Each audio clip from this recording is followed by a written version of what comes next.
जब प्रजा सुखी नहीं है तो रामराज है कहाँ? रामराज तो है नहीं, ये तो तानाशाह की सरकार है। जिसको चाहे उसको जेल में डाल दो, जिसको चाहे उसको फंसा दो, यही सब कार्य हो रहा है। लेकिन मोदी के सामने कोई टिकेगा नहीं, समझ रहे ना। यहाँ पर अगले साल से ज्यादा वोटिंग से मतलब जीतने की संभावना है। हम लोग बहुत दिनों से देखते आ रहे हैं, माँ गंगा के नाम पर बहुत कुछ खर्च हो जा रहा है, लेकिन माँ गंगा की दशा बद से बदतर होती जा रही है।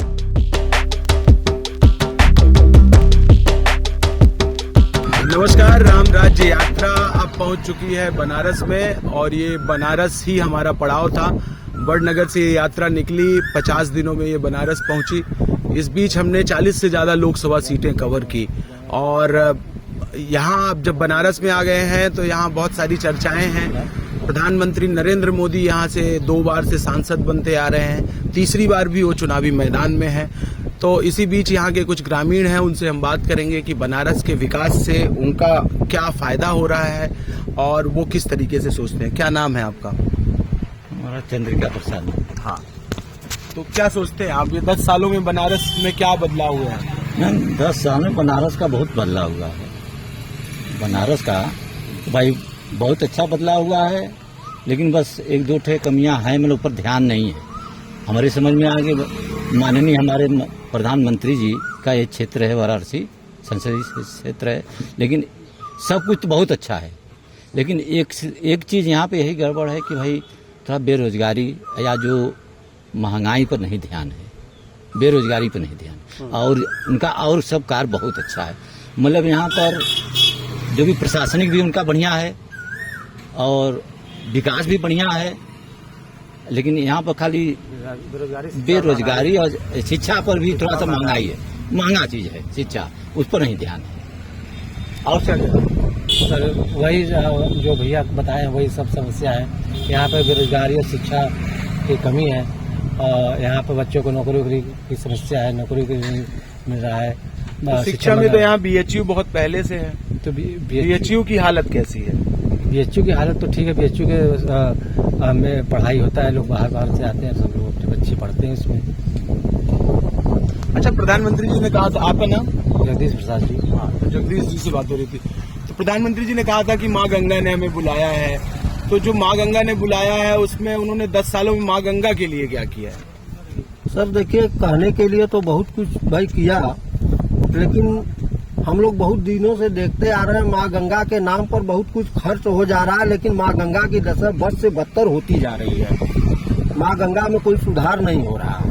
हाँ, और दूसरी चीज ये है सर, अगर हमारी बात प्रशासन या प्रधानमंत्री जी के कानों तक पहुंच जाए तो ये बहुत अच्छी है। हमारे देश में सब कुछ है, जो भला बुरा चल रहा है। पहली चीज, जो न्याय व्यवस्था है वो सबसे बुरी है। हमारे देश में न्याय हैया नहीं है। अगर कोई समस्या होने पर कोई कोर्ट कचहरी अगर चला जाता है तो न्याय इतने देर में मिलता है कि वो अन्याय के समान हो जाता है। वो 3 पुश्त जाके न्यायालय का चक्कर काटता है तब उसको न्याय मिलता है। तो जिस देश में साला न्याय की ये दशा होगी, वहाँ आदमी की क्या दशा होगी ये ईश्वर ही मालिक है। ऐसे देश का कोई भी देश बगैर न्याय का नहीं चल सकता है। जहाँ न्याय व्यवस्था अच्छी नहीं, उस देश की दशा भी अच्छी नहीं होगी। जब तक न्याय व्यवस्था को, इस प्रणाली को शुद्ध नहीं किया जाएगा, न्याय का एक नियम हो कि 5 साल में आदमी कोई शिकायत लेके जाता है तो उसको न्याय मिले। यहाँ न्याय का कोई विधान है? कुछ नहीं। न्याय तो योगी जी फटाफट न्याय करते हैं। जो अगर कोई मुंह से कहने से और जो है कि जो न्यायालय की प्रक्रिया है उसके द्वारा न्याय मिलने में बहुत अंतर है। मुंह से तो हम अभी बोल देंगे कि अरे आइए न्यायालय में, अभी न्याय देते हैं। न्याय उन्हीं को मिल रहा है जो कि शक्ति संपन्न है। 12 बजे रात को उनके लिए जो है न्यायालय खुल जाता है। एक गरीब आदमी साला 3 पीढ़ियां उसकी चप्पल घिस के मर जाती है, फिर भी न्याय नहीं मिलता है उसको। इस व्यवस्था को अगर सही किया जाए तभी हमारा भारत देश जो है कि सम्मान के योग्य होगा। अन्यथा हमारे गरीब जनता जो भाई बंधु हैं ये घिसट के मर जाएंगे और यहाँ कुछ होने वाला नहीं। आप भी इत्तेफाक रखते हैं कि न्याय व्यवस्था में जो है वो पैसे वाले लोगों की चलती है? बिल्कुल। हाँ, वो जाएंगे भाई, तो वो अपना सेटिंग कर लेते हैं, बड़े लोग एक दूसरे से बात कर लेते हैं, और जो गरीब बेचारा दौड़ता दौड़ता रहा तो उनको जल्दी मिलता नहीं। ये इनकी बात का मैं समर्थन करता हूँ। हाँ, जो देश का न्याय व्यवस्था सही नहीं हो, अब आप क्या कहते हैं न्याय में क्या, जैसे अब बुलडोजर संस्कृति जो आ गई है यहाँ पे, टाइम हो सर, और 3 साल का, 10 साल लगातार का, योगी न्याय आदित्यनाथ जो है बुलडोजर चलवा देते हैं, कोई यहाँ अगर पे अपराधी 5 साल मिलता फरियाद है, है, इस संस्कृति से आप क्या इत्तेफाक रखते हैं? मतलब ये सही संस्कृति है? सर बुलडोजर तो उसी जगह चलता है जहाँ मतलब कि गरीब आदमी को होता है, और अन्यथा पार्टी वालों पर तो बुलडोजर चलता नहीं है, विपरीत पार्टियों वाले पर बुलडोजर चलता है। अभी तो बीएचयू में जो कांड हुआ था, 3 बच्चे को पकड़ाए थे, उन लोगों पर क्योंकि बुलडोजर नहीं चला, उन लोगों पर भी चलना चाहिए। जो रेप कांड हुआ था, रेप कांड हुआ वो बीजेपी के जो कार्यकर्ता, घर आईटी सेल के कार्यकर्ता, हाँ, तो सर वही जो गुरु जी बताए हैं कि तो उनके घर बुलडोजर नहीं चला? देख लीजिए सर, आप आए हैं बनारस में, देख लीजिए बुलडोजर चला है, नहीं चला है, उन लोगों के ऊपर भी चलाइए। तो ये जो न्याय है ये एक तरफा है, एक तरफा न्याय है। यहाँ गरीबों के हक में न्याय नहीं जाता है। यहाँ जो पूंजीपतिया वाले हैं, अच्छा एक बात बताइए, आप भी आ जाइए, आप युवा हैं, यहाँ आ जाइए। हाँ आइए आइए, आपसे भी चर्चा हो जाएगी, आप युवा हैं। एक चीज मैं पूछना चाह रहा था कि बनारस में शास्त्रार्थ करने की बहुत पुरानी एक प्रथा रही है, देश भर के विद्वान यहाँ शास्त्रार्थ करके ही यहाँ से संपन्न होते थे और उनको मान्यता मिलती थी कि वो अब जो है ज्ञानी हो चुके हैं। आज की डेट में आपके यहाँ सांसद भी 2 बार रहे हैं, प्रधानमंत्री मोदी जी लड़ते आ रहे हैं, विपक्ष बार बार आरोप लगाता है कि वो झूठ बहुत बोलते हैं, आप क्या सोचते हैं? नहीं देखिए, अब तो झूठ वाली जो बात है तो काम तो किए हैं, हम ही नहीं कहते हैं। ये है कि जैसे कि अब 100% में मान चलिए आपकी 75% इनका काम मतलब अच्छा है, 25% मतलब इनका बहुत रेयर में मतलब है कि मतलब हम तो कहते हैं भाई विकास इनका ठीक है, लेकिन और इनके नीचे स्तर के जो कार्यकर्ता है वो इनके खुद बड़े पद पर ध्यान नहीं है, छोटे किस तरीके के हैं ऊपर नहीं ध्यान, ऊपर से कई बड़े लोग पर ध्यान है, उनको जानकारी नहीं मिल पाता है, लोग पहुंच ही नहीं पाते हैं मोदी जी के पास या योगी जी के पास, और छोटी प्राणी पर नहीं ध्यान है इनको। अब विकास भाई तो हम नहीं कहते हैं, विकास है लेकिन बेरोजगारी जहाँ है भाई उनको ध्यान देना चाहिए बेरोजगारियों पर। अब बताइए, अब नौकरी से खत्म हो गई थोड़ी देर के लिए, अब 60,000 जी का तनख्वाह कहते हैं हम 4 आदमी को रख दिए, अब बताइए मान लो 20,000 मिल गया, ये महंगाई में 20,000 देखिए, दाल हो गया 160 रुपये किलो हो गया, हर चीज तो महंगा है, एक महंगाई पर ध्यान नहीं है, बेरोजगारी पर तुमको ध्यान नहीं है, या बच्चे पढ़ रहे फीस महंगा हो जा रहा है, अभी बीच में कितना हड़ताल हो रहा था कि भाई जो बढ़ता है, जब हल्ला गुल्ला होता है तो फिर नीचे आ जाता है, फीस जब बढ़ जाएगा तो लड़के चिल्लाने लगते हैं, या विद्यापीठ चिल्लाने लगता है, हरिचंद डिग्री का चिल्लाने लगता है, तो फिर उसी पर आ जाता है, मतलब हमेशा ही बढ़ाना चाहते हैं। आप क्या सोचते हैं, विपक्ष का आरोप सही है जो प्रधानमंत्री जी मंचों से झूठ बोल रहे हैं, ऐसा विपक्ष आरोप लगा रहा है, आप क्या सोचते हैं उनके भाषण को सुनकर? सर भाई पक्ष विपक्ष तो एक दूसरे करेंगे पर तो आरोप प्रत्यारोप के लिए है ही, विपक्ष नहीं, लेकिन भाई मोदी जी की बात है तो आज तक सांसद तो यहाँ बहुत आए, लेकिन उनसे बेस्ट सांसद अभी तक कोई आया नहीं, ना हम आशा करते हैं कि उनसे बेस्ट सांसद कोई आएगा। विकास तो उन्होंने बहुत किया है, बहुत किया है, उनके विकास को नकारा नहीं जा सकता, लेकिन जो यहाँ के स्थानीय मुद्दे हैं, बेरोजगारी, महंगाई, ये चरम पर है, जिसको चरम कहते हैं वो चरम पर है। गरीब आदमी के पास काम नहीं, वो कुत्तों की तरह सुबह से शाम तक केवल काम खोज रहा है, काम मिलता नहीं है उसको। दादा इस बार के चुनावों में क्या है? वही कह रहे हैं कि है देशभक्त ना भैया, बात ये ना, मोदी है देशक है, कोई विदेशी तो है नहीं। जब सोनिया गांधी को बना सकते हैं इटली से लिया के प्रधानमंत्री, पहले प्रधानमंत्री नहीं मिले कि कब्जा उन्हीं का था, इटली का लिया बना सकती है, और हमारे देश का बंदा और हमारा हिंदू भाई भी है, वो नहीं बन सकता है, इंडिया से मतलब बनारस से नहीं रह सकता है, बताइए। देखिए मोदी के सामने कोई टिकेगा नहीं, समझ रहे हैं ना। यहाँ पर अगले साल से ज्यादा वोटिंग से मतलब जीतने की संभावना है।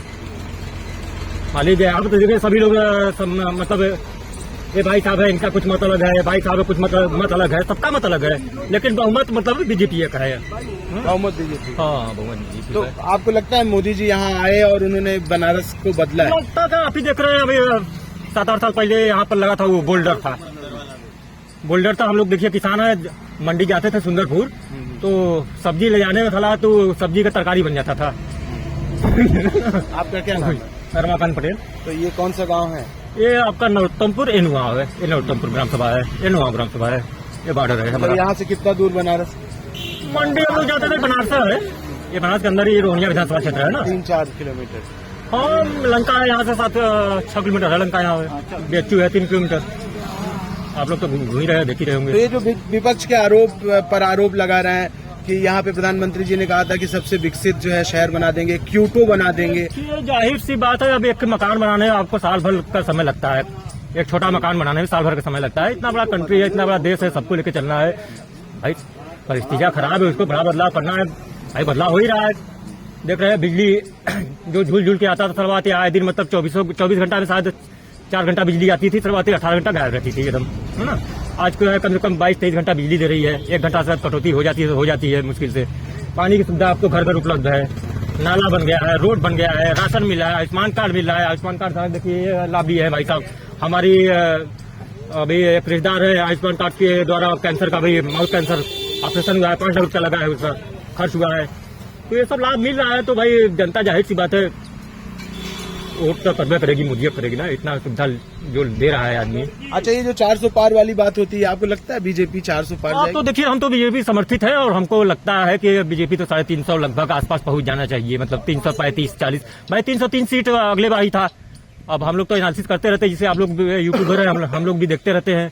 तो जाहिर सी बात है बंगाल में बढ़ ही रही है, कर्नाटक में मान लीजिए ठीक है घट रही है, लेकिन आंध्रा में बढ़ रही है, साउथ इंडिया में, और पूर्वोत्तर राज्य भी कवर कर लिए पूरा।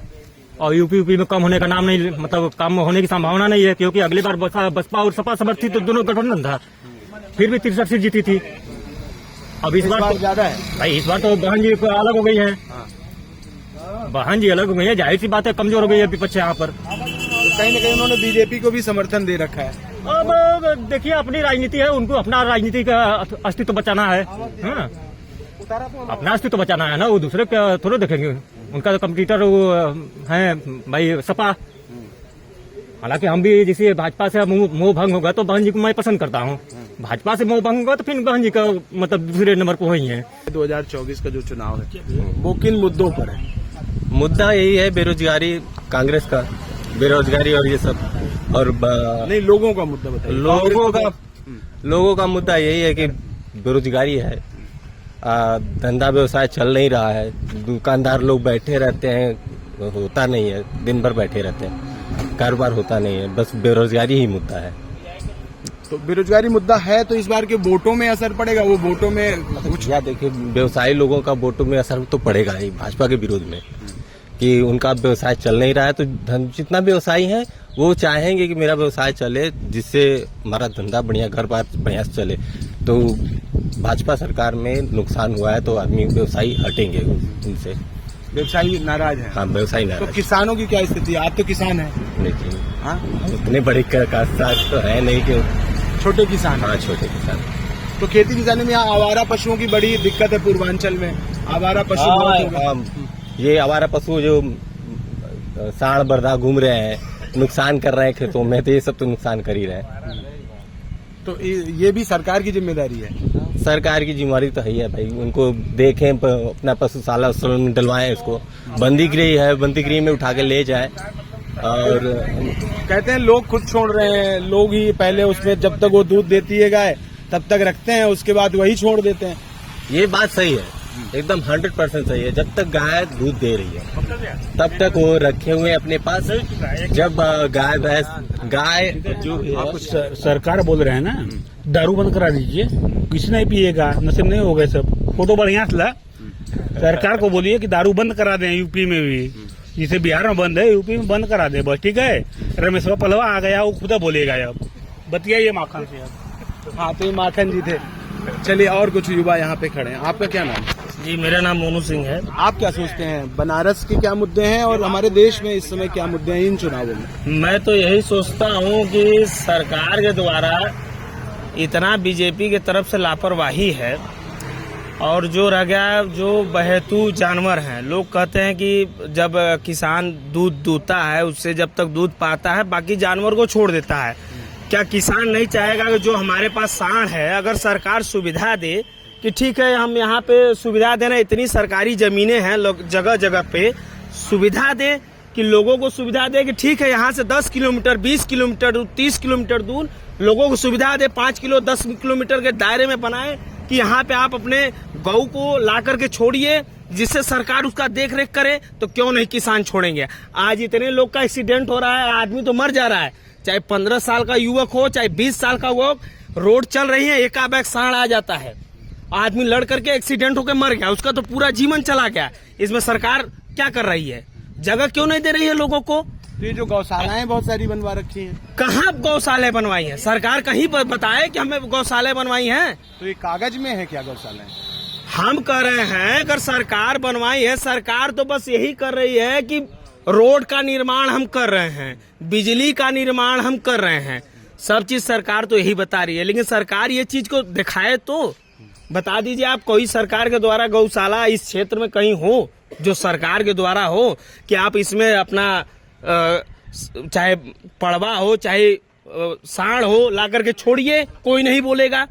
कोई किसान क्यों छोड़ने जाएगा? क्या किसी किसान के पास 200-500 रुपया नहीं है कि वो निजी गाड़ी कर करके उस सांड को उस जगह छोड़ दे, जिससे उसके कौन चाहेगा कि अपने गऊ को हत्या कराए? लेकिन सरकार को ये जिम्मा नहीं है कि उसके लिए एक जगह दे। अब बताइए, हमारे क्षेत्र में बनारस में मैं ये कह रहा हूँ कि बनारस में आप बताइए कि बीजेपी केवल राशन दे रही है, राशन के छोड़ और क्या दे रही है? 5 किलो राशन से 5 किलो राशन से अगर पूरा परिवार का चले तो बताइए। गाजाधर में गौशाला है ना, गाजाधर में गौशाला है, उससे वहाँ पे पूछिए कि किस गाय को किससे राशन मिल रहा है। बछवा दे रहे हैं, सांड गैया दे रहे हैं, क्या मिल रहा है हम लोग को? कुछ मिल रहा है? कोई फायदा है हम लोग को? कोई फायदा नहीं है। और ये सुनिए, मैं बता दूं कि अभी सरकारी अनाज में आप चले जाएंगे, जो किसानों का अनाज लिया जाता है सरकारी अनाज में अभी चले जाएंगे, ऐसे ही 1000 4,000 बोरा ऐसे ही गेहूं हो चाहे चावल हो, बरसात से सब सड़ जाता है, लोगों को मिल नहीं पाता है। तो अनाज की क्वालिटी भी खराब है जो ये 5 किलो राशन मिल रहा है। ये जो राशन दे रहे हैं ठीक है, राशन दे रहे हैं, लेकिन जहां राशन स्टोर हो रहा है, बात समझिए, लोग उसमें सिस्टम बना करके, जितने से अधिकारी अपना सिस्टम बना करके अपना किसानों को क्या दे रहे हैं या बताइए हमको, किसान को क्या मिल रहा है? ये 2000 रुपए की बात करते हैं, किसान सम्मान निधि मिल रही है। सुनिए, गरीब लोग का पैसा 35 लाख 30 रुपए माफ हुआ ना, अमीर लोग का माफ हुआ ना, गरीब लोग का कोई माफ हुआ है? बिजली का बिल भर रहे हैं 5000 रुपए, 2 बल्ब भरा के 5000 भर रहे हैं, क्या मतलब है उसका? उसका मतलब बताइए हम लोग को, आप ही बोलिए ना, हम क्यों बोले? कोई मतलब नहीं है। हमारे क्या मतलब है? हम 2 बल्ब जा रहे हैं, उसका 5000 महीना बिल आ रहा है, कहाँ से भरेंगे? जिसे कमाई नहीं तो कहाँ से भरेगा भैया, बताइए ना आप। ये जो सम्मान निधि मिल रही है काफी नहीं। मैं ये कह रहा हूँ, 5 किलो राशन अभी यहाँ क्षेत्र में कोई सरकारी काम हो, उनके लिए कोई विधान नहीं है। अगर सरकारी काम हो, अब उनके लिए कोई विधान नहीं है, ना ही कोई कानून है, ना ही कोई लॉ है। सरकारी काम के लिए हर चीज अलाउ है। हम लोग अगर कोई काम मांगने जाएं एज ए नंबर 1 कागज से, परमिशन से, तो हम लोग को वो चीज नहीं मिल रहा है। क्यों नहीं मिल रहा है? हम लोग भी प्राइवेट आदमी हैं, हम लोग भी अपना दावा और हर चीज रख रहे हैं, तो आम आदमी क्यों नहीं ले सकता? केवल सरकारी लोग को ही मिलेगा। अभी यहाँ पे इतना अभी एंटी बजबजा का काम चल रहा है और बजबजा में इतनी सारी मिट्टियां गिरी हैं, हर चीज गिरा हुआ है, सरकारी है वो लोग ले जा रहे हैं। और ये बताइए कि हम लोग प्राइवेट आदमी, अगर हम लोग व्यवसाय करना चाह रहे हैं तो हम लोग के लिए कागज फेंका जा रहा है, फाइल फेंक दे रहे हैं, अधिकारी नहीं सुन रहे हैं, सीधे फेंक दे रहे हैं। नहीं होगा, क्यों नहीं होगा भाई? बताएं, कारण तो बताएं। जहां कहे हम लोग वहां दौड़ के जाएं, हर चीज में तो दिक्कत आ रही है। बताएं, पढ़ाई कर चुके हैं? बिल्कुल, हम पढ़ाई कर चुके हैं, हम 12 करते हैं अभी। हम कंस्ट्रक्शन लाइन में है। अच्छा, आप व्यवसाय में आ गए? व्यवसाय में है, हम कंस्ट्रक्शन लाइन में, हम व्यवसाय कर रहे हैं। हम लोग दिन भर कचहरी का चक्कर काट रहे हैं। हम लोग पूरा कागज से लेके पत्थर से लेके हर चीज के लिए कि जो चीजें हो लोगों को सुविधा पड़े, या किसी को आज बताइए, जो चीज पहले जो सिस्टम थी आज वो सिस्टम नहीं है। आम जनता इससे बहुत काफी परेशान है। यहाँ के लोग, यहाँ का सब जो मिली भगत जो है, इतना पैसा खा रहे हैं, इतना वो चीज कर रहे हैं कि लोग काम नहीं कर पाएगा। इतना इस सरकार में ये सिस्टम चल रहा है। इस बार वोटों में ये असर पड़ेगा? बहुत असर पड़ेगा। इस गांव से क्या अगल बगल गांव से आप रिपोर्ट निकालेंगे तो बीजेपी को बहुत कम वोट मिलेगा, बहुत कम वोट मिलेगा। आपका क्या नाम है? हमारा नाम विजय यादव है। तो क्या करते हैं आप? हम तो काम करते हैं पेंटिंग वाला। पेंटिंग का काम करते हैं। तो आप क्या सोचते हैं, ये बेरोजगारी की बात जो बहुत सारी विपक्ष भी करता है, लोग भी कह रहे हैं कि बेरोजगारी है, इस बार के चुनावों में ये मुद्दा है? जी बहुत, इसमें बहुत असर पड़ेगा, बहुत ज्यादा असर पड़ेगा इस बार बहुत ज्यादा असर पड़ेगा। तो बनारस में आपके असर पड़ेगा? हाँ, बनारस में बता रहे हैं हम लोग, बनारस के ही हैं तो बनारस के ना बताएंगे। तो क्या मोदी जी प्रधानमंत्री आप लोग चुन रहे हैं, अब आप किसी ऐसे छोटे नेता को चुनेंगे? नहीं, हम इस बार कांग्रेस को चुन रहे हैं। हर बार चुन रहे थे मोदी जी को, लेकिन ऐसा स्थिति हो गया है कि हम लोग को कांग्रेस को चुनना पड़ रहा है। हाँ, कांग्रेस की तरफ जा रहे हैं हम? जी, इस बार हम कांग्रेस की तरफ जा रहे हैं। तो इतना बड़ा नाम है मोदी जी का पूरे देश में, पूरे विश्व में, डंका बज रहा है। डंका बज रहा है, ठीक है, डंका बज रहा है। इस बार भी माहौल पता चल गया। इस बार जो लोग आए थे, प्रधानमंत्री जी का जिस दिन नामांकन था, उस दिन बाहरी लोग आए थे, यहाँ के लोग नहीं थे। अच्छा। पैसा दे करके बहुत लोग आए थे। अरे हम 45 बस अपने BHU में गिने थे, 45 बस। इस बार बहुत बड़ा असर पड़ेगा। तो यहाँ के लोग उनका स्वागत नहीं कर रहे हैं? यहाँ का क्या करेंगे, वही बेरोजगारी के हुआ है तो क्या करेंगे, बेरोजगारी समस्या है। बस बहुत बड़ा समस्या है। तो बनारस में तो एक कॉरिडोर बन गया है, उससे कुछ तो रोजगार बढ़ा होगा। कॉरिडोर किसके लिए बना है सर? गरीब के लिए बना है। कॉरिडोर में भी तो टैक्स लग गया है। कॉरिडोर में किसके लिए बना है? भगवान के मंदिर में भी टैक्स लग ये रहा है। एक बात और मोटी कह रहे हैं, क्या कह रहे हैं? भगवान के मंदिर में भी तो टैक्स लग रहा है। बताइए, उसमें भी पहले था तो लोग वैसे ही दर्शन करते थे, अब तो वहाँ भी टैक्स लग गया है। हाँ, 300 रुपए। हाँ, बताइए किस बात का हम दर्शन करने जा रहे हैं? भोले बाबा का नगरी है काशी, और वहाँ दर्शन करने जा रहे हैं, हम पैसा दे के दर्शन करेंगे। अब बताइए, इसके पहले तो ये नहीं था। तो इतना बड़ा बनाने से क्या मतलब है कि जब वहाँ पे टैक्स लेना है तो भैया इतना बड़ा बना के क्या मतलब है? नाम आपका हो रहा है, आप बनाए, ठीक है, और टैक्स ले रहे हैं तो क्या मतलब है? बताइए, इसमें जनता परेशान होगा कि कौन परेशान होगा? बीजेपी की सरकार है, उसके कई मंत्री हैं, वो बार बार ये कहते हैं कि हमारे देश में राम राज्य आ गया है। मोदी जी भी बार बार ये बात कहने की कोशिश करते हैं कि हमारे देश में राम राज्य आ रहा है। आपको क्या लगता है, देश में राम राज्य है? सर, धरातल पर राम राज्य है या नहीं है, भाई अब नेता लोग कुर्सी पर बैठ के वहां से बोल सकते हैं कि राम राज्य आ गया, लेकिन धरातल पर रावण राज्य ही चल रहा है अभी तक। तो राम राज्य की कोई कल्पना करने लायक कुछ दिख तो नहीं रहा है। इस पृष्ठभूमि पर केवल रावण राज्य दिख रहा है, राम राज्य कहीं नहीं है। राम राज्य का मतलब कि जहाँ की सबसे पहला न्याय व्यवस्था नंबर 1 की हो, यहाँ न्याय व्यवस्था ही नहीं है।